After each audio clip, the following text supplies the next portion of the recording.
ഇന്നത്തെ റെസിപ്പി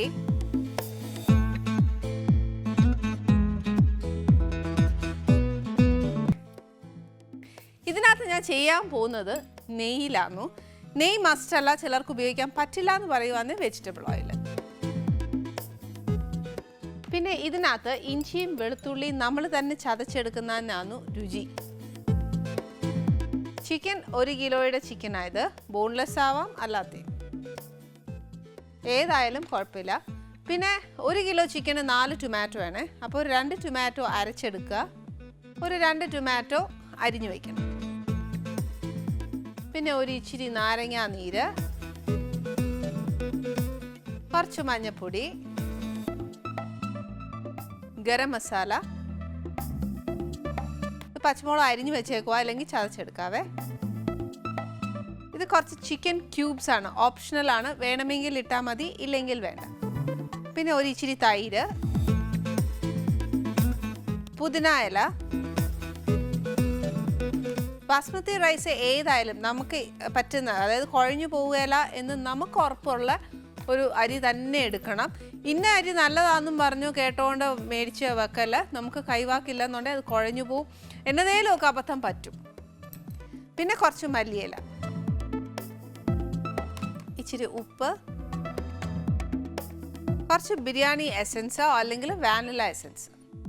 ഇത് കുറച്ച് ഉള്ളി വറുത്ത് വെച്ചേക്കാണ്. 1 കിലോ കോഴിയാണെങ്കിൽ 4 ഉള്ളിയാന്നു, അല്ലെന്നുണ്ടെങ്കിൽ 1 കിലോ കോഴിക്ക് 4 ഉള്ളി. അത് കണക്കാക്കി എത്ര കിലോ മേടിക്കുന്നതെന്ന് വെച്ചാൽ അതനുസരിച്ച് എടുത്തോണം. ഫസ്റ്റ് എന്നാ ചെയ്യേണ്ടതെന്ന് വെച്ചാൽ, ബിരിയാണി എപ്പോഴും ഉള്ള കാര്യം പറയാലോ, അരി അങ്ങോട്ട് വറുത്ത് വറ്റിച്ച് വെക്കുന്നതിനകത്താന്നു ഏറ്റവും നല്ല ടേസ്റ്റ്. അല്ലാതെ നമ്മൾ ചോറ് ഇങ്ങനെ വാർത്തെടുക്കുവാന്നേൽ ശരിക്കും പറഞ്ഞാൽ ചോറിന് നല്ല പൊലിപ്പം ഉണ്ടാവും. വറുത്ത് വെക്കുന്ന സെയിം 1.5 നാഴി അങ്ങനെ വെച്ച് നമ്മൾ വറുത്തെടുത്താലും വാർത്തെടുക്കുവാണെങ്കിലും നമ്മൾ ഇടുന്ന അരി ക്വാണ്ടിറ്റി സെയിം ആയിരിക്കും. പക്ഷെ പൊലിപ്പത്തിൻ്റെ കാര്യം പറയുവാണെങ്കിൽ വാർത്തെടുക്കുന്നതിനായിരിക്കും കുറച്ചുകൂടെ പൊലിപ്പമുള്ളത്. പക്ഷേ രുചിയുടെ കാര്യത്തിൽ മുന്നിൽ നിൽക്കുന്നത് ശരിക്കും നമ്മൾ അരി വറുത്ത് വെള്ളമൊഴിച്ച് വറ്റിച്ചെടുക്കുന്നതിലായിരിക്കും ഏറ്റവും ടേസ്റ്റ്. പിന്നെ ഒത്തിരി വലിയ ക്വാണ്ടിറ്റിയൊക്കെ നമ്മൾ ചെയ്യുമ്പോഴത്തേക്ക് ഈ അരി വറുത്ത് വറ്റിക്കാനും ഒക്കെയല്ല, ചിലപ്പോൾ നമുക്ക് ഒക്കെയല്ല എല്ലാം കൂടെ മാനേജ് ചെയ്യാൻ. അപ്പോഴത്തേക്ക് നമ്മൾ വാർത്തെടുക്കുന്നതാണ് നല്ല. ഇച്ചിരി നമ്മുടെ വീട്ടിലാവശ്യത്തേക്കൊക്കെ ഉണ്ടാക്കുമ്പോൾ ഇങ്ങനെ ചെയ്യുന്ന ഏറ്റവും നല്ല ടേസ്റ്റ്.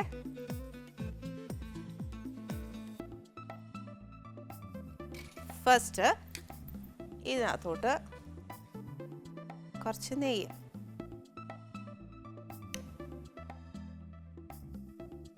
ഈ നെയ്യ് ചൂടാകുമ്പോഴത്തേക്ക് പട്ട, ഗ്രാമ്പൂ, ഏലക്ക അങ്ങനത്തെ എല്ലാം ഇടാം. ഇടണ്ടാന്ന് തോന്നുവാണെങ്കിൽ ഇടണ്ട, അതേ ഉള്ളൂ. ഫ്ലേവറിങ് ഏജൻ്റായിട്ട് ഒരു കാര്യം ഞാൻ ഇതിനകത്ത് ഇടുന്നത് എന്നാന്ന് വെച്ചാൽ, കുറച്ച് ചിക്കൻ ക്യൂബ്സ് ഇടും. അപ്പോൾ എന്ന് വെച്ചാൽ ആ അരിക്കകത്തൊരു ചിക്കൻ്റെ ഫ്ലേവർ വരും. അതല്ല പട്ടയും ഗ്രാമ്പും ഒക്കെ ഇടണമെന്നുണ്ടെങ്കിൽ ഇടാം. ഇന്നിപ്പോൾ ഞാൻ കുറച്ച് വ്യത്യാസമായിട്ട് ചെയ്യുന്നുണ്ടായത് ഇടാൻ ആഗ്രഹമുള്ളവർ ഇടാട്ടോ. അതിനകത്ത് ഇതുമായിട്ട് യാതൊരു പ്രശ്നവും വരികയില്ല.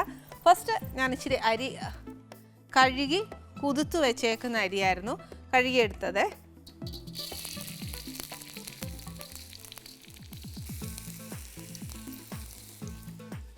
ഈ ബിരിയാണി ഭയങ്കര എളുപ്പമാണ്. പിന്നെ ഈ പറഞ്ഞ പോലെ വാർത്തെടുക്കുന്നതാണെങ്കിൽ ഇതിനേക്കാട്ടിൽ കുറച്ചുകൂടെ എളുപ്പമാവും. ഈ അരി വറക്കാനും പിടിക്കാനും ഒന്നും നീക്കേണ്ട, കുറച്ച് നേരം അതിന് വേണ്ടി സമയം കളയുകയും വേണ്ട. പക്ഷേ ബിരിയാണിയുടെ ഗ്രേവി ഉണ്ടാക്കാൻ ഏറ്റവും എളുപ്പത്തിലാണ് കണ്ടുപിടിച്ചേക്കുന്നത്. അതുകൊണ്ട് വേഗം ഒരു ബിരിയാണിയുടെ കൂട്ടത്തിൽ ഇനി നമ്മുടെ ഡൈനിങ് ടേബിൾ നല്ല നിറച്ച് അറേഞ്ച് ചെയ്യണം എന്നുണ്ടെങ്കിൽ എളുപ്പം ചെയ്യാൻ പറ്റുന്ന കുറേ ഡിഷസ് നമ്മളിവിടെ ചെയ്തിട്ടുണ്ട്. അതെല്ലാം ഒരു ദിവസം ചെയ്യാവേ.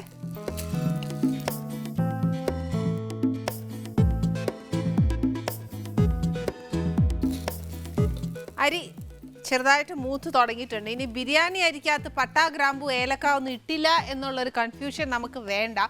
അത് വെച്ച് ആലോചിച്ച് ഇനി സംശയങ്ങൾ വേണ്ട. അതുകൊണ്ട് ഞാനൊരു ഇച്ചിരി പട്ടയും ഗ്രാമ്പും ഏലക്കയൊക്കെ ഇട്ടേക്കാം. അല്ലെങ്കിലും അരിക്കകത്ത് ഒരു ഇച്ചിരി ഫ്ലേവർ വന്നാൽ നല്ലതാട്ടോ. പട്ട, ഗ്രാമ്പു, ഏലക്ക, തക്കോല. ഏലക്ക ഒരു 3-4 എണ്ണമൊക്കെ ഇട്ടു, കുഴപ്പമൊന്നുമില്ല. ചതച്ചിട്ടാലും നല്ലതാ.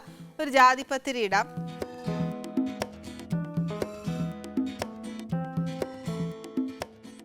എളുപ്പ വഴിയിൽ ഒരു ബിരിയാണി ചെയ്യുന്നതുകൊണ്ട് ആദ്യം സ്പൈസസ് ഒന്നും ഒത്തിരി ചേർക്കണ്ട, അത്രയും നേരം മെനക്കെടണ്ടെന്ന് പറഞ്ഞത്. പക്ഷെ എന്നാലും രുചി എന്നൊരു സാധനം നമുക്ക് മുൻഗണന കൊടുക്കുന്നതുകൊണ്ട് അതെല്ലാം ഇടുന്നതും കൂടി നല്ലതാട്ടോ. എന്നും പറഞ്ഞ് ഇടാതിരുന്നെന്നും പറഞ്ഞും കുഴപ്പമൊന്നുമില്ല. അതിനൊരു ഫ്ലേവറിങ് ഏജൻറ്റ് നമ്മൾ ചേർക്കുന്നതുകൊണ്ടാണ് ഞാനത് പറഞ്ഞത് മസ്റ്റല്ലാന്ന്. പിന്നെ ബിരിയാണി ഉണ്ടാക്കുമ്പോൾ ചിലർക്കൊക്കെ ഒരു സൈക്കോ ഉണ്ടായിരുന്നതാ, ഈ സ്പൈസസ് ഒന്നും ചേർത്തില്ലെങ്കിലോ അത് ബിരിയാണി ഒന്നും ആവത്തില്ല. എന്നാൽ പിന്നെ അതൊന്ന് മാറ്റിയേക്കാമെന്ന് കണ്ടോണ്ടാ ഞാനിപ്പോൾ ചേർത്തേ. വാർത്തെടുക്കാനാ എളുപ്പമെങ്കിൽ അങ്ങനെ എടുത്തേച്ചാൽ മതി. ഇങ്ങനെ ഇത്രയും നേരം മെനക്കെടുവൊന്നും വേണ്ട. പക്ഷെ ഇതിനാ രുചി. പിന്നെ ഇങ്ങനെ വറ്റിച്ചെടുക്കുന്നതിന് ഒരൊറ്റ കാര്യമേ ഉള്ളൂ, എന്നാന്ന് വെച്ചാൽ നമ്മൾ ആ സമയത്ത് കൊണ്ടുവന്ന് അരി വേവിച്ച് ആ ചൂടോടുകൂടി നമ്മൾ ലെയർ ചെയ്യല്ലേ.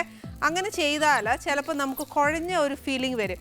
അതുകൊണ്ട് എല്ലാവരും പറയുന്നത്, ഇത് എന്നതാ ഇങ്ങനെ കട്ട കെട്ടി കിടക്കുന്നത്, അതങ്ങ് കുഴഞ്ഞു പോയില്ലേ, കൊള്ളുകയില്ല എന്നൊക്കെ തോന്നും. പക്ഷെ ആദ്യമേ അരി അങ്ങ് ഇതേപോലെ വറുത്ത് വേവിച്ചങ്ങ് മാറ്റി കഴിഞ്ഞാൽ ഇത് തണുത്ത് കഴിയുമ്പോഴത്തേക്ക് ഇത് അരി നല്ലതായിട്ട് ചോറ് നല്ല സെപ്പറേറ്റഡ് ആയിട്ട് കിട്ടും.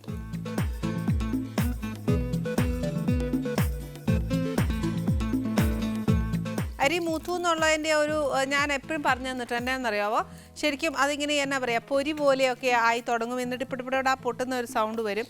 അപ്പോഴത്തേക്ക് അരി ആ മൂത്ത് കഴിഞ്ഞു എന്നുള്ളത് അതിൻ്റെ ആ ഒരു ലക്ഷണം. ഇതിനകത്തോട്ട് വെള്ളം.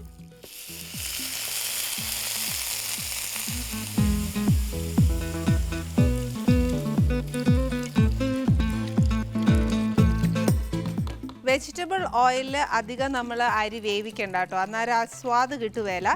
അരി വറുക്കുമ്പോൾ എപ്പോഴും നെയ്യിൽ വറുക്കുന്ന നല്ല. പിന്നെ ഒരു ഓപ്ഷൻ തരാം, നെയ്യും ഡാൽഡയും നല്ലൊരു കാര്യമാണ്, അത് ചേർക്കാമെന്നേ ഉള്ളൂ. ഇനി ഇതിനകത്ത് ഞാൻ പട്ട, ഗ്രാമ്പു, ഏലക്ക ഒന്നും ചേർത്തില്ലെങ്കിൽ ചേർക്കാൻ പറ്റുന്ന ഒരു ഫ്ലേവറിങ് ഏജൻറ്റ് എന്ന് പറഞ്ഞു കഴിഞ്ഞാൽ ആ ചിക്കൻ ക്യൂബ്സ് ആണ്. കുറച്ച്, അപ്പോൾ ഒരു ചെറിയ ഒരു ചിക്കൻ്റെ ടേസ്റ്റ് വരും. ഇതിൻ്റെ കൂടെ ഒരു ഇച്ചിരി ഉപ്പ് ഒത്തിരി ഇടരുത്. ചിക്കൻ ക്യൂബ്സിനകത്ത് ഉപ്പുണ്ട്, അതുകൊണ്ട് പിന്നെ നമ്മൾ അല്ലാതെ ഉപ്പിടുമ്പോഴും കുറച്ചൊന്ന് ശ്രദ്ധിക്കണം. പിന്നെ ഇനി നെക്സ്റ്റ് എന്നാ ചെയ്യേണ്ടതെന്ന് വെച്ചാൽ, ഇത് ഇച്ചിരി തിളച്ച് കഴിയാതെ അരി അടച്ചിടരുത്. തിളയ്ക്കാതെ അരി ഇടുമ്പോൾ അരി പിന്നെ ഒന്ന് കുതിർന്നു പോകും, അപ്പോൾ കുഴഞ്ഞു പോകാൻ ചാൻസ് ഉണ്ട്. നല്ലതായിട്ട് അതൊന്ന് തിളച്ച് കഴിയുമ്പോഴത്തേക്ക് തീ കുറച്ച് അടച്ചിടുക. ഇതിൻ്റെ പരുവം എങ്ങനെയാണെന്ന് വെച്ചാൽ, നമ്മുടെ ഈ വിരലിൻ്റെ ഫസ്റ്റ് വരയില്ലേ, അതിന് അത്രയും അരിയും വെള്ളവും തമ്മിലുള്ള ഡിഫറൻസ് ഇത്രയും ഉണ്ടാവണം. അതാണ് അതിൻ്റെ ഒരു കണക്ക്. അല്ലെന്നുണ്ടെങ്കിൽ ഒരു ഗ്ലാസ് അരിക്ക് 2 ഗ്ലാസ് വെള്ളം. ഇതേതായാലും ഏതാ കൺവീനിയൻ്റ് എന്ന് വെച്ചാൽ അതുപോലെ ചെയ്താൽ മതി. ഇനി നെക്സ്റ്റ് ഞാൻ എന്നാ ചെയ്യാൻ പോകുന്നതെന്ന് വെച്ചാൽ, നമ്മുടെ ഗ്രേവി ആക്കാൻ പോവാണ്. അത് ഏറ്റവും എളുപ്പമാണ്.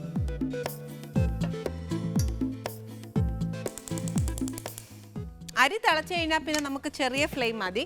അതുകൊണ്ട് ഞാൻ ഫസ്റ്റ് അരി തിളയ്ക്കുന്നതിനും വരെ നമുക്ക് ഈ അടുപ്പ് വെച്ച് കളിക്കാം. ഇതും ഒരു 2 സ്പൂൺ നെയ്യ് ഒഴിക്കുക.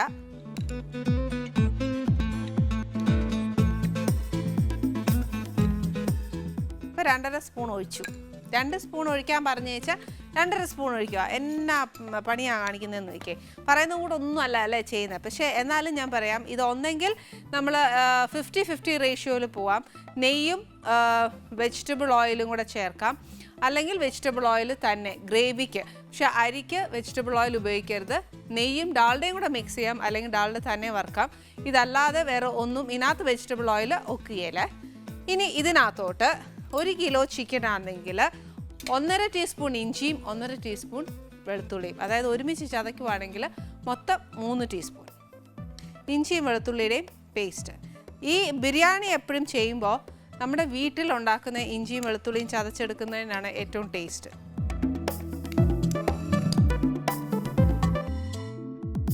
ഇഞ്ചിയും വെളുത്തുള്ളിയുടെയും ആ ഒരു പച്ച ചൊവ്വ, അതായത് ഇച്ചിരി ഒന്ന് മൊരിഞ്ഞ് കഴിഞ്ഞിട്ട് നമുക്ക് അടുത്തത് ചെയ്യാവേ.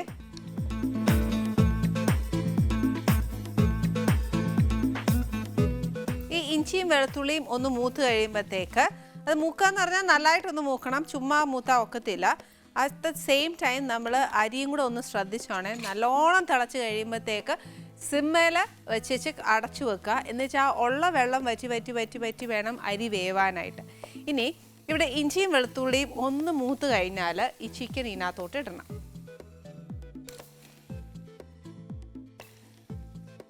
ഇനി ചിക്കൻ ഇട്ട് കഴിഞ്ഞാൽ ഒരു ചെറിയൊരു പണി എന്നാന്ന് വെച്ചാൽ, ഒരുപാട് വലിയ പണിയൊന്നുമില്ല, ഒരു ചെറിയ പണി. അതായത് ഈ ചിക്കനകത്തെ വെള്ളം ഒന്ന് ആവി കയറി കഴിയുമ്പോൾ ചിക്കൻ്റെ കളർ ഒന്ന് മാറും. അതായത് ഈ പിങ്ക് എന്നുള്ള കളർ ശരിക്കും പറഞ്ഞാൽ അതൊരു വൈറ്റ് കളറായി മാറും. വൈറ്റ് കളറായിട്ട് അവിടെ ഇവിടെ ഇങ്ങനെ ഈ മുരിഞ്ഞു തുടങ്ങുമേ. ആ പരുവം വരെ ഇതിനകത്ത് ഇതിങ്ങനെ ഇട്ടേക്കണം. ഇപ്പം തന്നെ അതൊരു ആവി കയറുമ്പോൾ തന്നെ കണ്ടോ ചിക്കൻ ഈ വൈറ്റ് കളറായി മാറി. അതേപോലെ എല്ലാ പീസസും വൈറ്റ് ആവുകയും വേണം. പിന്നെ എന്നാന്ന് വെച്ചാൽ ഇച്ചിരി മൊരിയണം എന്ന് പറയുന്നത് എന്നാന്ന് വെച്ചാൽ ചിക്കൻ ഒന്ന് പൊടിഞ്ഞു പോവാതിരിക്കാൻ വേണ്ടിയിട്ടാണ് അങ്ങനെ പറയുന്നത്. അതല്ല, നമുക്ക് നല്ല കെയറിങ് നമ്മൾ ആ ചിക്കന് കൊടുക്കാൻ പറ്റും എന്നുണ്ടെങ്കിൽ ഈ വൈറ്റ് കളർ അയച്ചാൽ മതി. നമ്മുടെ അരി വേണ്ട ഇവിടെ ഇങ്ങനെ തിളച്ച് അത് ആയിക്കൊണ്ടിരിക്കുക. ഇനി ഞാൻ തീ ഒന്ന് ഇച്ചിരി കുറയ്ക്കാൻ പോവാം. കാര്യം എന്നാന്ന് വെച്ചാൽ അരിയുടെ മുക്കാൽ നിറച്ചല്ലേ വെള്ളം ഒഴിച്ചത്. അപ്പോൾ അരി ഇച്ചിരി വെന്ത് തുടങ്ങിയപ്പോൾ ഇച്ചിരി പൊങ്ങി. എന്നുവെച്ചാൽ ഇപ്പോൾ മുക്കാലോളം വെള്ളം നിൽപ്പുണ്ടേ. അപ്പോൾ ഒരു ഇച്ചിരി തീ സിമ്മാക്കി വെച്ചേച്ച് ബാക്കി അതിനകത്ത് കിടന്ന് വേണം ഇനി അരി വേവാൻ. അല്ലെ പിന്നെയും നമ്മൾ വെള്ളം ഒഴിച്ചു കൊടുക്കണം. ആ ഒഴിക്കുന്ന വെള്ളം ചൂടുവെള്ളമായിരിക്കണം. അപ്പോൾ അതൊക്കെ മെനക്കെടുന്നതിനെക്കാട്ടിലും നല്ല എന്നാന്ന് വെച്ചാൽ നമ്മൾ അതങ്ങോട്ട് സിമ്മാക്കി വെച്ചാൽ അത് അതിൻ്റെ ജോലി അവിടെ ഇരുന്ന് ചെയ്തോളും. ഇനി എന്നാ ചെയ്യണമെന്ന് വെച്ചാൽ ഞാൻ നേരത്തെ പറഞ്ഞ പോലെ വേണ്ടേ നമ്മുടെ ചിക്കൻ അങ്ങ് വൈറ്റ് കളറായി. ഈ വൈറ്റ് അല്ലാതെ നമുക്ക് ഇച്ചിരി മുരിഞ്ഞ് കിട്ടണമെന്നുണ്ടെങ്കിൽ അങ്ങനെ ചെയ്യാം. ഏതായാലും പ്രശ്നമില്ല. ഇപ്പം ഇനി നെക്സ്റ്റ് എന്നാ ചെയ്യേണ്ടത്, ഇനി അന്ന് ഏറ്റവും എളുപ്പമുള്ളൊരു കാര്യം, കുറച്ച് ടൊമാറ്റോ പേസ്റ്റ് കുറച്ച് മതിയേ. ടൊമാറ്റോ അരിഞ്ഞത് ലാസ്റ്റ് കുറച്ച് ചേർക്കാം. എന്നാന്ന് വെച്ചാൽ ഇച്ചിരി ആ ടൊമാറ്റോ കിടക്കുന്നതാണ് നല്ലതാണ്. ഇതിനകത്തോട്ട് ഒരിച്ചിരി നാരങ്ങാനീര്. പക്ഷെ ടൊമാറ്റോ നമ്മൾ ചേർക്കുന്നതുകൊണ്ട് ഒരുപാട് വേണ്ട, കുറച്ച്. പിന്നെ കുറച്ച് മഞ്ഞൾപ്പൊടി, കുറച്ച് ഗരം മസാല,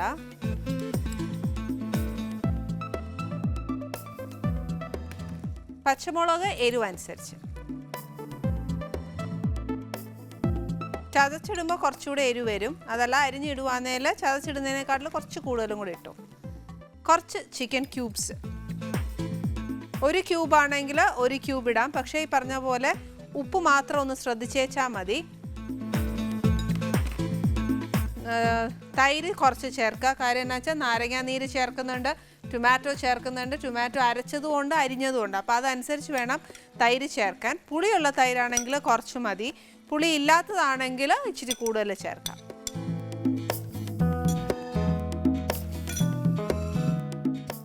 കുറച്ച് പുതിന ഇല, കുറച്ച് മല്ലിയില, പിന്നെ ഇതിൻ്റെ കൂടെ കുറച്ച് വറുത്ത് വെച്ചേക്കുന്ന ഉള്ളി. മുഴുവൻ ഇട്ടേക്കരുത്, പകുതി ഇട്ടിട്ട് കാൽ ഭാഗം നമ്മൾ വാങ്ങാൻ നേരം ഇടണം, കാൽ ഭാഗം നമ്മുടെ ബിരിയാണിയുടെ മേളിലോട്ട് ഇടണം. അതായത് ലെയർ ചെയ്യുമ്പോഴത്തേക്ക് ചേർക്കാനുള്ളതാണ്. മറ്റേത് നമ്മൾ ഇഞ്ചിയും വെളുത്തുള്ളിയും പച്ചമുളകും വഴറ്റി പിന്നെയും ഉള്ളി വഴറ്റി ഇതെല്ലാം മെനക്കെട്ട ഏർപ്പാടാണ്. അന്നേരം എന്നാ ചെയ്യേണ്ടതെന്ന് വെച്ചാൽ ഈ വറുത്ത ഉള്ളി ചേർത്താൽ കുറച്ചുകൂടെ നല്ലൊരു ടേസ്റ്റ് നമ്മുടെ ബിരിയാണിക്ക് വരുവേ. ഇനി അഥവാ ഒരു ഇച്ചിരി മല്ലിപ്പൊടിയോ മുളക് പൊടിയോ ചേർക്കുന്നതുകൊണ്ട് വിരോധമൊന്നുമില്ല. പക്ഷേ എളുപ്പ വഴി ചെയ്യുന്ന ഒരു ബിരിയാണിയാണു ഇത്. ബിരിയാണിക്ക് ബേസിക്കലി നമ്മൾ മുളക് പൊടി ഒരു ഇച്ചിരി കുറയ്ക്കും, മല്ലിയിലയാണു മല്ലിപ്പൊടി ഇടാറുണ്ട്. ഇതിന് ഇച്ചിരി മല്ലിപ്പൊടി ഇടാറില്ല എന്നേ ഉള്ളൂ. എന്നും പറഞ്ഞ് ടേസ്റ്റിന് ഒരു ഡിഫറൻസും വരികയില്ല. എപ്പോഴും ബിരിയാണി ഒരു യെലോയിഷ് കളറാണ്, റെഡ് ആവാറില്ല. അതുകൊണ്ട് ഇത് ഇത്രയും മാത്രം ചേർക്കുക. എന്നുവെച്ച് ഇങ്ങനെ അടപ്പ് വെച്ച് അടച്ച് വെച്ചേച്ച് രണ്ടും വേവാനുള്ളൊരു സമയം കൊടുത്തേച്ച് ലെയർ ചെയ്യുക. ലെയർ ചെയ്യുന്ന സമയത്ത് വാനില എസൻസോ ബിരിയാണി എസൻസോ എന്നാന്ന് വെച്ചാൽ ചേർക്കാം. ഇതിനകത്ത് ഫ്ലേവറിങ് ഏജൻറ്റ് അതല്ല തനിയെ ഉള്ള പട്ട, ഗ്രാമ്പു, ഏലക്കയുടെ ഒക്കെ മതി എന്നുണ്ടെങ്കിൽ അങ്ങനെ ചേർക്കാം. നമ്മുടെ ബിരിയാണി ഇവിടെ റെഡിയാണ്.